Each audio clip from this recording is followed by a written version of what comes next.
Padre, oramos, Señor, dándote gracias por permitirnos estar en tu casa esta mañana y tener, Padre, toda la bendición de tu presencia en medio nuestro, Señor. Gracias, Padre, porque tu Santo Espíritu, Señor, es que nos mueve a adorarte, a cantar y también, Señor, a exponer tu palabra y a recibirla. Por eso rogamos, Señor, que hagas tu obra en medio nuestro, Señor, que nos bendigas en la manera que necesitemos cada uno de nosotros en particular. Gracias por tu palabra, Señor, una fuente inagotable, Señor, de vida, un alimento espiritual indispensable, Señor. Pedimos, Padre, que nos nutras esta mañana. Damos gracias por las caras de los hermanos y hermanas que hemos vuelto a ver en esta mañana, luego de un tiempo sin verle. Te rogamos, Señor, que tú les bendigas, Señor. Y te rogamos, Padre, que tú permitas, Señor, que podamos seguir adelante en la expectativa del retorno de tu Hijo Jesucristo por nosotros, Señor, y hasta tanto permanecer fieles. Te pedimos toda tu bendición en el nombre del Señor Jesucristo. Amén. Pueden sentarse, mis hermanos.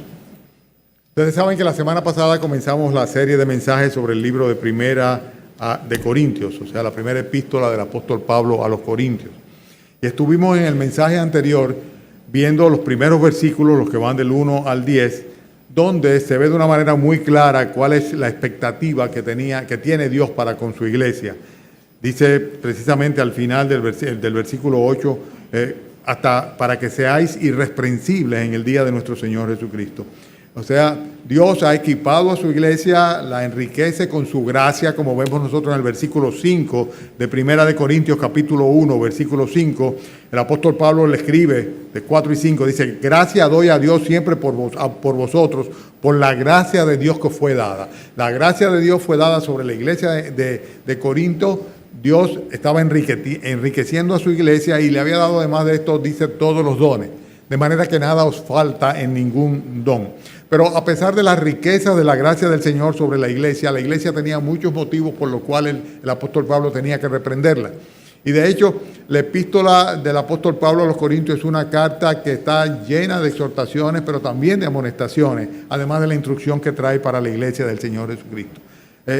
Nosotros vemos que el primer problema que el apóstol Pablo afronta acá, inmediatamente luego de su introducción, en el versículo 10 lo menciona. Y esto es lo que vamos a leer ahora. Vamos a leer desde el 10 hasta el 17 y vamos a identificar cuál es ese problema que el apóstol Pablo está aquí enfocando y reprendiendo dentro de la iglesia. Es muy interesante el hecho de que la iglesia de Corinto es una iglesia como cualquier iglesia del Señor Jesucristo.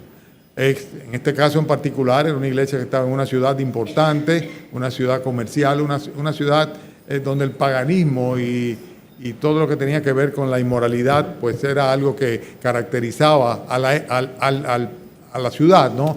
Pero la iglesia había sido extraída de ese mundo con el propósito de que, siendo transformados los creyentes conforme a la imagen del Señor Jesucristo, pues fueran una fuente de adoración y de glorificación para el Señor. Dios había capacitado a la iglesia, pero aquellas malas influencias que estaban en el entorno, sin lugar a duda, que calaban dentro de los miembros de la congregación. Consecuentemente, nosotros vemos que el apóstol Pablo tiene que confrontar a la iglesia y esta carta hace mucho de ello. O sea, confronta en gran manera a los miembros de la iglesia. Nosotros podemos sentirnos confrontados si en alguna manera nuestra congregación o nosotros, en manera personal, como creyentes que somos, pues adolecemos de la misma falta que ellos adolecen, ¿verdad? Tenemos los mismos problemas, el mismo pecado, las mismas transgresiones a los cuales hace referencia el apóstol Pablo. Vemos sin lugar a dudas que el primer problema que confronta tiene que ver con la autoridad. Dice versículo 10, Primera de Corintios capítulo 1, versículo 10. Os ruego pues, hermanos, por el nombre de nuestro Señor Jesucristo, que habléis todos una misma cosa, que no haya entre vosotros divisiones, sino que estéis perfectamente unidos en una misma mente y en un mismo parecer. Porque he sido informado acerca de vosotros, hermanos míos, por los de Cloé, que hay entre vosotros contienda. Quiero decir que cada uno de vosotros dice: yo soy de Pablo, y yo de Apolos, y yo de Cefas, y yo de Cristo. ¿Acaso está dividido Cristo? ¿Fue crucificado Pablo por vosotros? ¿O fuisteis bautizados en el nombre de Pablo? Doy gracias a Dios de que a ninguno de vosotros sea bautizado sino a Cristo y a Gayo, para que ninguno diga que fuisteis bautizados en mi nombre. También bauticé a los de la familia de Estéfanes. De los demás no sé si ha bautizado algún otro. pues no me envió Cristo a bautizar, sino a predicar el Evangelio, no con sabiduría de palabras, para que no se haga vana la cruz de Cristo.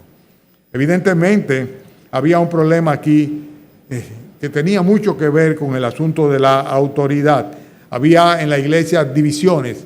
Era una iglesia que estaba dividida, había partidos distintos. Satanás había sembrado sus semillas de disolución en este terreno que le correspondía al Señor y no a Él. Y consecuentemente vemos nosotros que estaba transgrediendo lo que era el propósito de Dios para con su iglesia. Acompáñenme brevemente, hermanos, dejando la mano en 1 Corintios a Juan capítulo 17.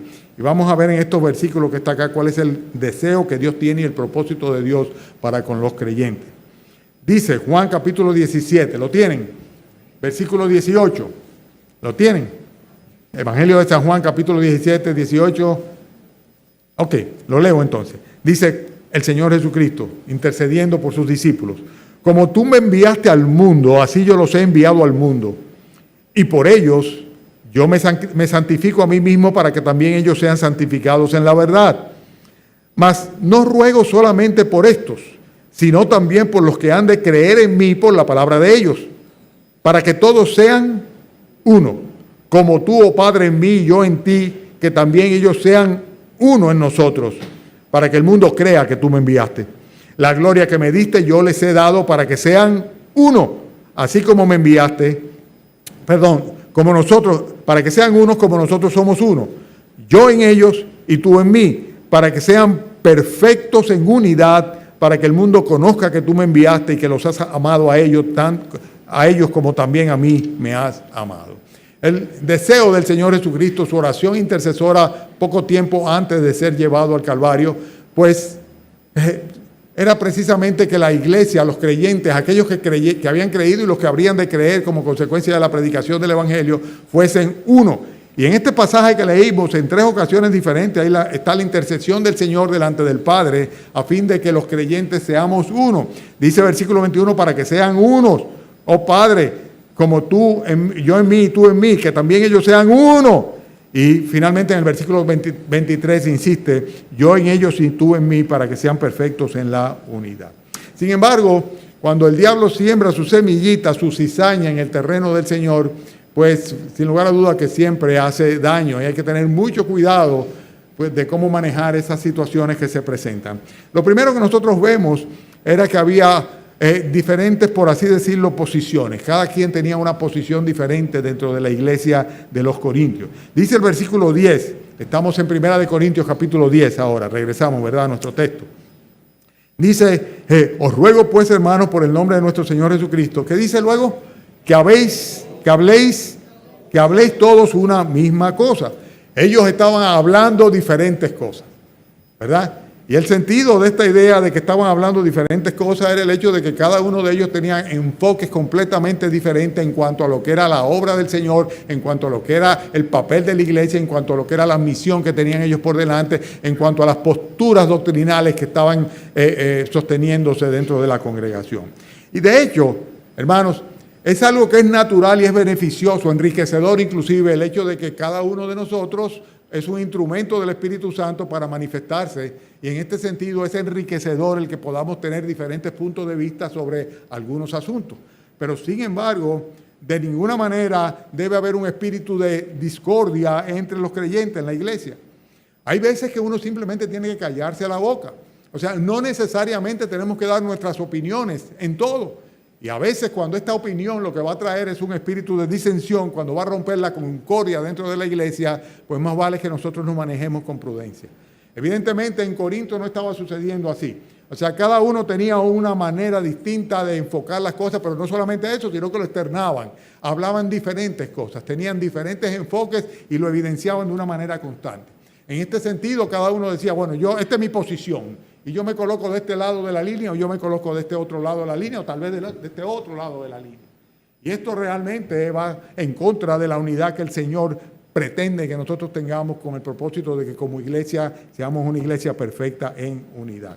Hermanos, cuando esto sucede, que una persona pues sencillamente toma su posición de manera individual, lo que se forman automáticamente son grupos de opiniones alrededor del punto de vista de aquel que está tomando esa posición. Y estos puntos o estos grupos de opinión terminan creando dentro de las iglesias diferentes tendencias, lo que estaba sucediendo allá. O sea, diferentes tipos de simpatía con la opinión de este, con el punto de vista del otro, con la posición doctrinal de aquel.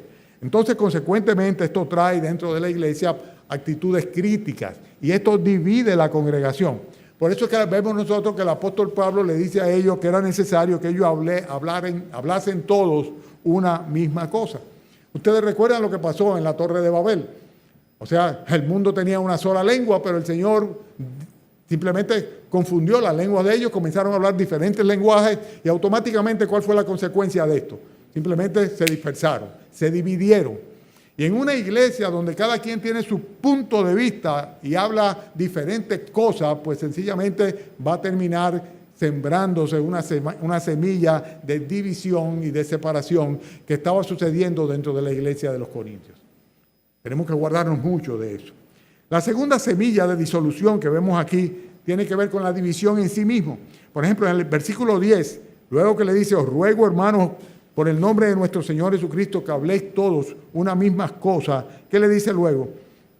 Le dice que no haya entre vosotros divisiones, que no haya entre vosotros divisiones, sino que estéis perfectamente unidos en una misma mente y en un mismo parecer. Ustedes dirían, bueno, es una actitud sectaria, o sea, sencillamente todo el mundo tiene que pensar como el líder piensa. No, no está diciendo de esto, pero sí habla de una manera muy clara que debemos tener una misma mente y un mismo parecer. El libro de Amós, del profeta Amós, dice de una manera muy clara también que dos personas no pueden andar juntos si no están de acuerdo. La única manera como podemos andar, caminar, llevar a cabo la obra del Señor, la misión de la iglesia en este sector nuestro, ¿verdad?, donde el Señor nos ha colocado, pues es precisamente estando de acuerdo, poniéndonos de acuerdo. Porque si no estamos de acuerdo no vamos a poder hacer nada absolutamente bien. Y cuando hay falta de unidad de criterio, es problemático eso. Los diáconos saben que yo siempre busco consenso. No mayoría, sino consenso. Porque si no hay consenso, no hay unidad de criterio. Y consenso no significa necesariamente que todos tengamos un mismo punto de vista. Pero aún teniendo puntos de vista diversos, podemos llegar a un consenso. Podemos estar de acuerdo en las cosas que son importantes para que podamos llevar a cabo las decisiones. La diferencia de criterio hace referencia, por lo general, a las convicciones interiores que una persona tiene. Por ejemplo, cuando hay un problema doctrinal dentro de una congregación, que unas personas tienen una posición doctrinal y otros tienen otra posición doctrinal, eso termina necesariamente en una división. Necesariamente termina en una división. Son muchas las iglesias que han nacido de divisiones o de cismas que se producen como consecuencia de posiciones doctrinales. Y esto, sin lugar a duda, que tiene que ver con una ausencia de posición doctrinal desde el punto de vista de la autoridad o una confrontación con la postura que tiene precisamente el liderazgo de la congregación. Es necesario que tengamos una misma doctrina. Si tú piensas, por ejemplo, como me decía un pastor recientemente, que él era un pastor bautista, evangélico, decía, pero nosotros no somos cesacionistas. En otras palabras, decía, nosotros creemos que los dones espirituales de lengua y de etcétera, etcétera, y sanidad están vigentes. Y bueno, eso es un problema. En una congregación donde una parte piensa de esa manera y el otro piensa que esos dones ya cesaron en la época apostólica, va a haber un problema. Va a haber un problema y va a haber una división, necesariamente va a haber una división. Consecuentemente, es importante que haya una unidad de criterio en cuanto a la doctrina que nosotros profesamos y es importante que aquellos que el Señor ha puesto en autoridad para trazar las pautas doctrinales, pues lo hagan de una manera muy clara y las sostengan y las mantengan, de manera que todo el que está dentro de la congregación sabe de una manera muy clara en qué profesa creer esta iglesia local. Hermanos, dice el apóstol Pablo acá, es necesario que ustedes hablen una misma cosa y es necesario que no haya divisiones en la iglesia. Una iglesia dividida no progresa, no prospera. No prospera. No hay ministerio que pueda echar adelante si hay divisiones dentro del ministerio, si hay conflicto entre los hermanos, si hay puntos de vista diferentes que sencillamente son, por así decirlo, ¿cómo se dice? Cuando una persona se entranca en una posición. ¿Cómo se dice? No, cuando una persona está trancada en una postura. ¿Cuál es? Sí, bueno, la idea la copiaron. La palabra que busco no me viene ahora. Pero intransigente, terco, tal vez, ¿verdad? Y hay personas que son así, ¿verdad? Y sin lugar a duda, al tomar posiciones, forman grupos de opiniones y tienen una actitud crítica que permea dentro del resto de la congregación, y esto hace muchísimo daño. Y el diablo lo utiliza. O sea, es una semilla, sin lugar a duda, de disolución. Ese es el título del mensaje de hoy, semillas de disolución. Y la primera era, sin lugar a duda, el tomar posiciones distintas. O sea, el hablar diferentes cosas, colocarse del otro lado de la línea para formar grupos de opinión o tendencia. Yo recuerdo como me decía una vez una persona que asistía a la iglesia, decía, es que a mí me gusta polemizar. Bueno, a la iglesia no se viene a polemizar. A la iglesia no se viene a polemizar. No es a yo creo, a mí me parece. O sea, nosotros tenemos todo el consejo de Dios aquí. Y sencillamente lo que tenemos que es ver lo que dice Dios y acatarlo. El punto de vista de cada uno de nosotros no es importante absolutamente dentro de la congregación. Y sobre todo no es importante si esto lo que trae como consecuencia es separación y división. Entonces hay que procurar tener una misma mente. ¿Es eso posible? Sí, sí es posible. Es posible que tengamos una mente. ¿En qué medida? En la medida que nuestra mente se corresponda con la mente de Cristo. La Biblia dice que el creyente tiene la mente de Cristo. Tiene la capacidad, por causa del Espíritu que mora en él, están aquí, de pensar como Cristo, o sea, pensar conforme a la palabra de Dios. Entonces sí es posible que tengamos una misma mente y es posible que nosotros podamos tener un mismo parecer. Hermanos, la palabra mente tiene que ver con la creencia interior, o sea, lo que tú crees, o sea, tu pensamiento, ¿verdad? Pero la palabra parecer tiene que ver con aquello que tú externas, una manifestación que tú externas hacia afuera. Hello. Dice que estéis perfectamente unidos en una misma mente y en un mismo parecer. Ok, ojalá, ¿verdad? Y ciertamente nuestras creencias, nuestra fe, nuestra confianza sea la misma. Pero de cualquier manera, es imprescindible que lo que tú externes hacia afuera, o sea, pues sea algo que sea cónsono, que sea un parecer común con el resto de los que estamos dentro de la congregación. Porque si hay manera de manifestar ese parecer, ¿verdad? Y las maneras son contrastadas completamente. O sea, tú puedes asentir o puedes disentir, decir yo no estoy de acuerdo, ¿verdad? Pero este disentir muchas veces se manifiesta de diferentes maneras. Tal vez tú no lo dices, yo no estoy de acuerdo, pero tienes una actitud de repudio. Y sencillamente, yo no, como no estoy de acuerdo, aunque no lo digo, yo no participo en esto, yo no me junto con aquel, yo no hago tal cosa, porque sencillamente yo no estoy de acuerdo en la manera como lo hacen, como lo llevan a cabo. Muchas veces se trata de menosprecio, o sea, por una actitud de superioridad, ¿verdad? Por lo tanto, en consecuencia, se disiente no solamente diciendo yo no estoy de acuerdo, sino sencillamente menospreciando, o el ausentismo. O sea, yo no aparezco, no participo, yo me ausento completamente. A veces son negaciones y muchas veces hay actitudes de disgusto y de rebeldía que permean, que se transmiten a otras personas y cuando viene a veces está contaminando la congregación porque hay alguien, ¿verdad?, que tiene sencillamente un parecer diferente y manifiesta ese parecer a través de las disensiones. Hay que tener muchísimo cuidado con esto. ¿Por qué? Porque las iglesias no avanzan cuando estas cosas están sucediendo en ellas. Hermanos, miren un ejemplo en el capítulo 16 de Primera de Corintios, búsquenlo allá. El apóstol Pablo estaba dirigiendo, por así decirlo, liderando el ministerio de lo que es las misiones en la iglesia de Antioquía y en todas las iglesias que había formado en todo lo que era hacia Menor Europa. Y fíjense qué interesante, en el capítulo 16, versículo 12, dice el apóstol Pablo, acerca del hermano Apolos, mucho le rogué que fuese a vosotros con los hermanos. Dice que, mas de ninguna manera tuvo voluntad de ir por ahora, irá cuando tenga oportunidad. Cuando cada uno quiere hacer lo que le viene en gana, lo que le parece conforme a su parecer, entonces se producen disensiones terribles dentro de la iglesia. Por eso,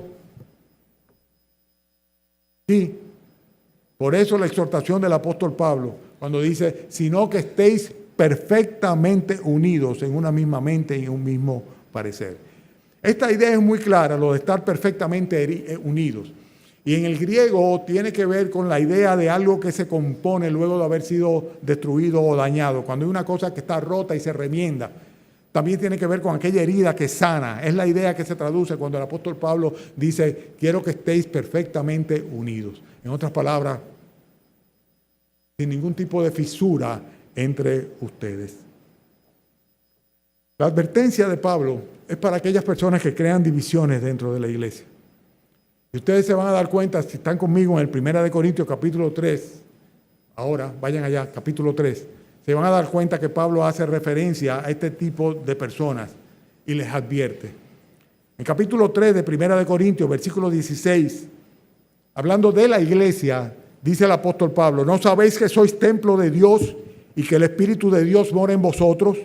Si alguno destruyera el templo de Dios, Dios le destruirá a él, porque el templo de Dios, el cual sois vosotros, santo es. O sea, es una advertencia, una solemne advertencia. Hermanos, estamos hablando de la semilla de disolución que Satanás siembra en el terreno que le pertenece al Señor, en la era del Señor. La cizaña que él siembra con el propósito de que las iglesias no cumplan con la misión que el Señor tiene para ellos. Y la primera que mencionamos es cuando se toman posiciones distintas, se habla diferentes cosas. La segunda, cuando hay divisiones. Cuando hay partidos dentro de la iglesia. Luego habla de esto precisamente. En el versículo 11 dice, porque he sido informado acerca de vosotros, hermanos míos. Yo tengo la impresión esta mañana de que ustedes no me siguen. ¿Sí me siguen? Oscar hace así. Sí. Usted no me está siguiendo. Sí. ¿Y se puede comer chicle y seguir al predicador al mismo tiempo? ¿Por dónde andamos?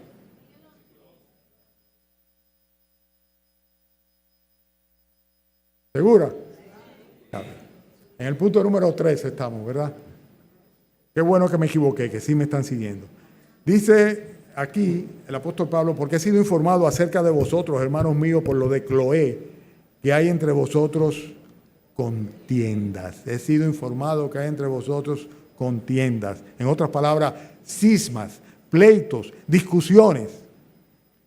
En la misma palabra del Señor, en la misma epístola, en el capítulo 6, el apóstol Pablo hace referencia a esto precisamente. Vayan al capítulo 6, versículo 7, en sus Biblias.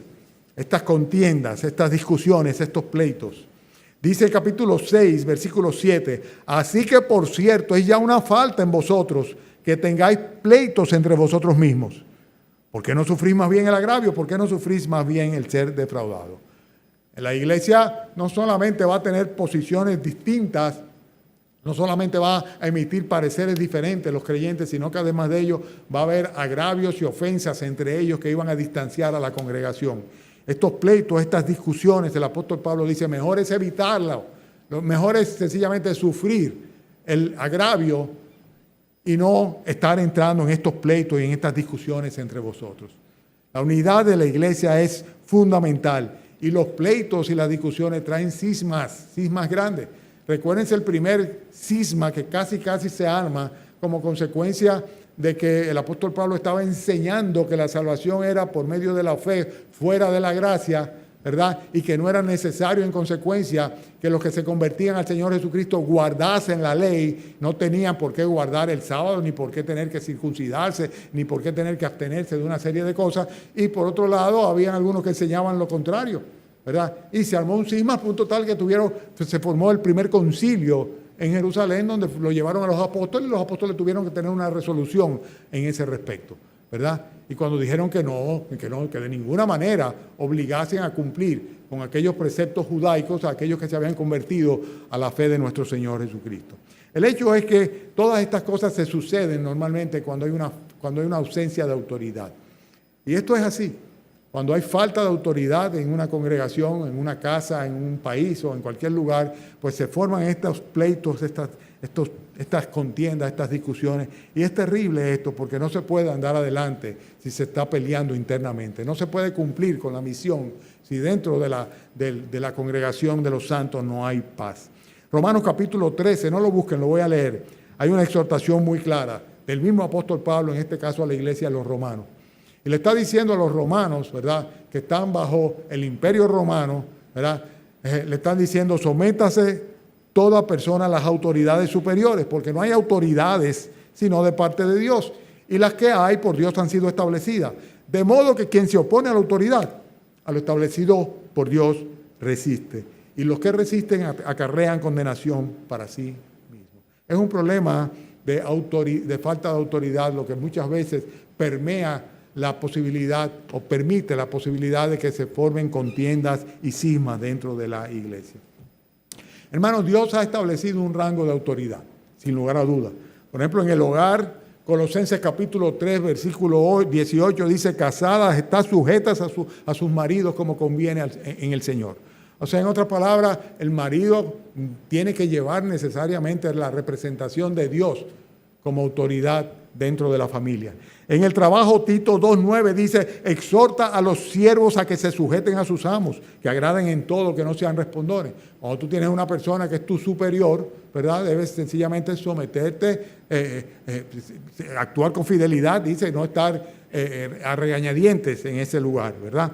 En la nación también, Tito capítulo 3, versículo 1 dice, recuérdales que se sujeten a los gobernantes y a las autoridades, que obedezcan, que estén dispuestos a toda buena obra. Y en la iglesia, Hebreos capítulo 13, versículo 17, obedeced a vuestros pastores y sujetaos a ellos, porque ellos velan por vuestras almas. La exhortación de Pablo es muy clara.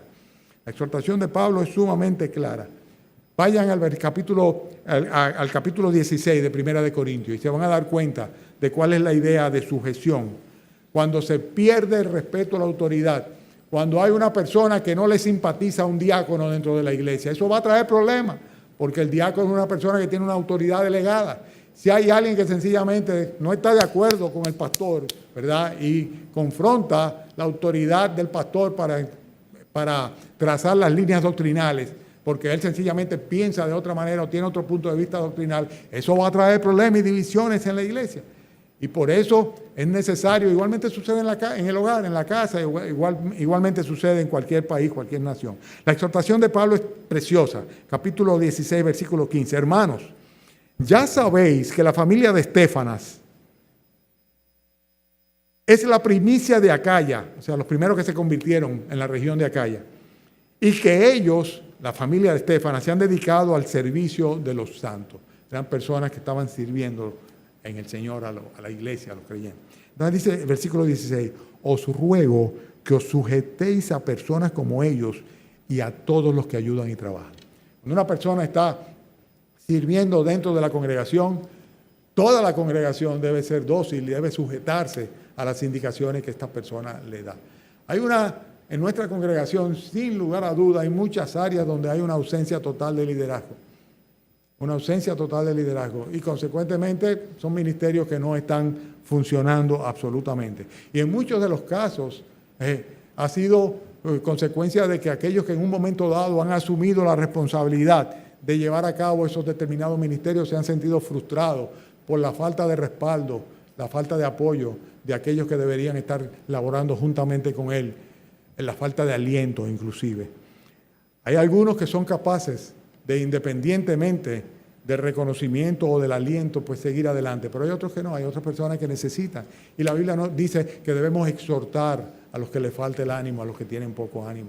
O sea, somos un cuerpo y las contiendas, hermanos, es una manera como una iglesia muere, se divide y muere. Finalmente, la cuarta semilla de disolución que vemos en estos versículos están entre el 12 y el 13. Estamos en 1 Corintios capítulo 1, versículos 12 y 13. Quiero decir que cada uno de vosotros dice, yo soy de Pablo, y yo de Apolos, y yo de Cefas, y yo de Cristo. ¿Acaso está dividido Cristo? ¿Fue crucificado Pablo por vosotros o fuisteis bautizados en el nombre de Pablo? Habían algunos que decían que eran seguidores de Pablo. Y cuando decían esto estaban marcando un espíritu de partidarismo en el cual estaban exaltando a Pablo por encima de nuestro Señor Jesucristo. Porque el que dice yo soy de Pablo, dice, está poniéndolo por encima. O sea, no se trata de ser de Pablo. Hay una mala costumbre que tenemos nosotros en la República Dominicana, yo no sé si en otros países es igual, que dicen, yo voy a la iglesia de Atilio. ¿Quién dijo que es la iglesia de Atilio? ¿Pero quién dijo que es la iglesia de Atilio? Es un error enorme, ¿verdad? Bueno, pues la pastorea de Atilio, pero no es de Atilio, es la iglesia del Señor Jesucristo en el Ensanche Paraíso, ¿verdad? Donde Atilio pastorea y antes pastorearon tres antes que yo y mañana pastorearán otros si el Señor no viene pronto, ¿verdad? Pero es la iglesia del Señor Jesucristo. En este caso, Jesucristo estaba siendo relegado a un segundo plano y la carnalidad se sobrepone a la espiritualidad. Algunos decían, yo sigo a Cefas. Cefas es Pedro. Pedro era el apóstol principal, por así decirlo. Consecuentemente, cuando decían, yo soy un seguidor de Cefas, estaban rechazando completamente cualquier otra enseñanza subordinada. Estaban diciendo, Pablo es otra cosa, ¿verdad? Es Cefas. Cefas es el hombre, porque él era el apóstol, ¿verdad? Él es la cabeza. Bueno, tremendo error también. El partidarismo en el liderazgo es terrible. Algunos decían, yo soy de Apolos. Apolo se caracterizaba, y la Escritura lo señala, como un gran orador, una persona que tenía una elocuencia y una erudición tremenda. Era judío, a pesar de que el apóstol Pablo junto con Aquila y Priscila fueron que le enseñaron la doctrina del Nuevo Testamento, le explicaron el Evangelio de Cristo, ¿verdad? Él se convirtió dentro de la iglesia de Corintio y luego en Éfeso se convirtió en un predicador de primera línea. Ustedes han oído mencionar mucho a Carlos Spurgeon, en el cual se considera el mejor predicador de todos los tiempos, después del apóstol Pablo y tal vez de Apolo, y sin lugar a duda, mucho después del Señor Jesucristo. Pero el hecho es que identificarse con el predicador, pues es un grave error, porque si tú lo que te está trayendo es la elocuencia que tiene esa persona, la manera como se expresa, estás desenfocándote en el mensaje para enfocarte precisamente en el mensajero. En este caso, estaba supeditándose o poniéndose en un segundo plano el mensaje de la cruz. Por eso nosotros vemos que el apóstol Pablo, a partir del último versículo que nosotros leímos hoy, el 17 en el 18, va a poner énfasis en que para él lo importante no era cómo se llevaba el mensaje, sino el mensaje en sí, el evangelio. Y por eso va a decir, yo no me avergüenzo del evangelio, porque tiene el poder intrínseco de Dios, del Dios vivo, dice, para salvar a todo aquel que cree. Vemos que habían diferentes posiciones, o más que posiciones, diferentes seguimientos dentro del liderazgo de esta congregación en Éfeso. Y la amonestación de Pablo es muy clara. Versículo 13 dice, ¿acaso está dividido Cristo? ¿Fue crucificado Pablo por vosotros o fuiste bautizado en el nombre de Pablo? Son preguntas retóricas cuya respuesta necesariamente es no, imposible, claro que no. Pero muchas veces caemos en el error de lo que yo en una ocasión predicando le llamé el espíritu de Guacanagarí o algo por el estilo, no me recuerdo ahora ya cómo era. El hecho de que siempre estamos viendo que lo de más allá, ¿verdad?, es algo que debemos seguir. En este caso en particular, la amonestación de Pablo se ve muy clara con la advertencia que da en la segunda carta a los Corintios, capítulo 11. Vayan conmigo allá. Segunda de Corintios, capítulo 11. Habían algunos que seguían a Pablo, otros a Cefas, otros a Apolo, otros se jactaban inclusive de ser del mismo Cristo y se proclamaban, no, yo soy un apóstol de Cristo, ¿verdad? Y yo represento a Cristo. Hoy día estamos viendo mucho de esto. Y sin embargo el apóstol Pablo advierte y dice en 2 Corintios 11:13, estos son falsos apóstoles, obreros fraudulentos que se disfrazan como apóstoles de Cristo. Y no es maravilla, porque el mismo Satanás se disfraza como ángel de luz, así que no es extraño si también sus ministros se disfrazan como ministros de justicia, cuyo fin será conforme a sus obras. Los que decían, yo soy de Cristo, eso estaban poniéndose como más allá, ¿verdad?, de cualquier tipo de duda o de cuestionamiento. En otras palabras, yo tengo mi propia revelación de parte del Señor Jesucristo. Yo soy un apóstol del Señor Jesucristo. Triste lo que estaba sucediendo dentro de la iglesia. Pero la amonestación es clara, ¿verdad? La iglesia es un solo cuerpo. La iglesia es un solo cuerpo. Cristo no puede ser dividido. El apóstol Pablo dice, ¿acaso está dividido Cristo? Si la iglesia pudiera ser dividida, entonces Cristo pudiera ser dividido también. Porque ¿qué es la iglesia? el cuerpo de nuestro Señor Jesucristo. Pero va más allá, todavía le dice, fue crucificado Pablo por vosotros. Ustedes lo que dicen que son de Pablo. ¿Quién fue que murió en la cruz? Fue Jesucristo. ¿Por qué murió en la cruz Jesucristo? Porque los pecadores, como consecuencia de su pecado, están condenados a la muerte y a la condenación eterna. Todos hemos pecado, todos estamos fuera de toda posibilidad de llegar al reino de los cielos, a menos que Dios tenga misericordia de nosotros. Y la misericordia de Dios se manifiesta enviando a su Hijo Jesucristo para que todo aquel que en Él crea no se pierda, sino que tenga vida eterna. Cristo viene y muere en el Calvario para tomar así, de esta manera, el pago o pagar, cubrir la deuda pendiente de pecado que tenemos cada uno de los hombres. Y dice la Biblia que todo aquel que en Él cree, el Señor le redime de su pecado, le perdona sus pecados, paga por sus pecados. Y eso es precisamente lo que hizo el Señor Jesucristo en la cruz del Calvario, redimirnos por Él y para Él. Pablo no fue crucificado por nosotros, ni Pedro tampoco, ni nadie. Cristo sí. Es en Cristo en quien hay que creer, es en Cristo en quien hay que confiar, es a Cristo a quien hay que adorar, es a Él a quien tenemos que exaltar, es a Él a quien tenemos que seguir. Amén. Amén. Amén. Y no a ningún hombre bajo ninguna circunstancia. El partidarismo en el liderazgo de la congregación trae sin lugar a duda un menosprecio y menoscaba el mensaje del Evangelio, porque Cristo es el centro, el principio y el fin de toda la razón de ser de la iglesia y su ministerio terrenal. Hermanos, fíjense cómo finalmente le cuestiona a Pablo y le dice, ¿ustedes fueron bautizados en el nombre de Pablo?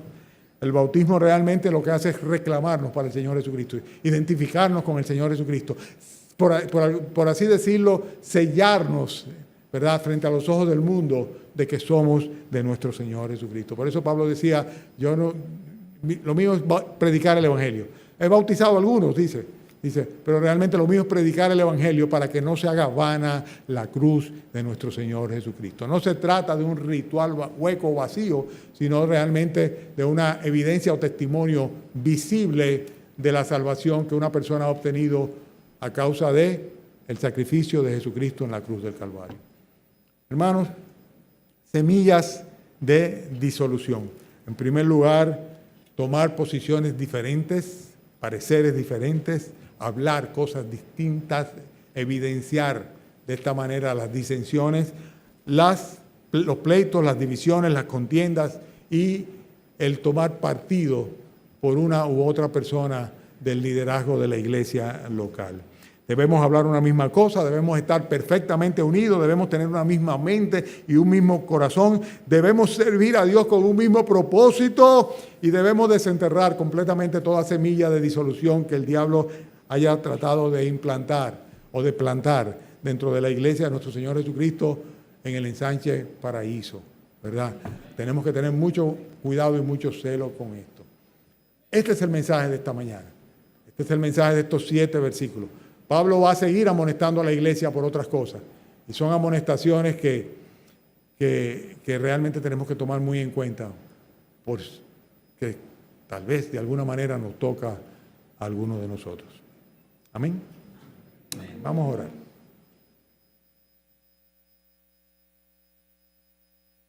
Padre, a pesar de que durante más de 30 años esta pequeña congregación, Señor, ha sido acosada y atacada y ha sido minada, Señor, y dividida, Señor, también tantas veces. Tú has permitido, Señor, que en el día de hoy podamos todavía, Señor, proclamar tu evangelio.